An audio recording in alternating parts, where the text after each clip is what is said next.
tama lang na hindi ka naging presidente ng Pilipinas.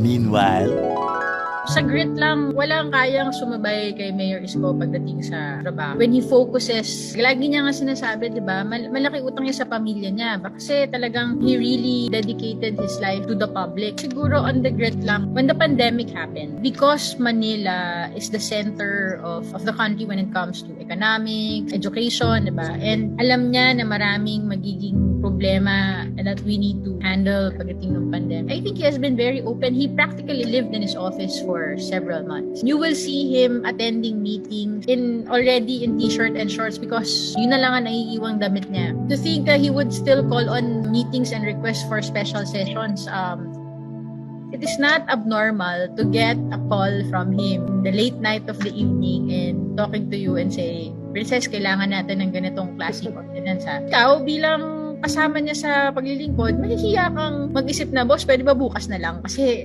gabi na. As a person, you look towards the leader to inspire you to work harder. He has really done that for us. Walang pwedeng magsabi na ayaw namin magtrabaho kasi tatamad-tamad naman yung leader namin. Hindi mo makikita yan kay Mayor Isko. He drives you and he inspires you. And that's a very unique trait for a leader. Sa grit, when it comes to learning, hindi ka pwede magbigay kay Mayor Isko ng data na i-expect mo, hindi niya babasahin. Baka mamaya, ikaw na sumulat, kayo nag-usap, mas alam pa niya yung nasa pa sa kanyang papel. That's the grit that you will see in him, not just in the implementation. He studies his materials. And I have a friend that also helping Mayor Isko noon. Sabi niya, Princess, kahit gaano kakapal yung bibigay ko kay Mayor Isko, pag nakausap ko siya, binasa talaga niya lahat. And that's a unique trait for leaders. Hindi lang sila may grit in the performance of their duties, but there's grit and passion in learning how to perform his duty. And that's what we really love about him, and that's why he inspires us and it inspires me personally to continue on for the city of Manila and now of course for the whole country.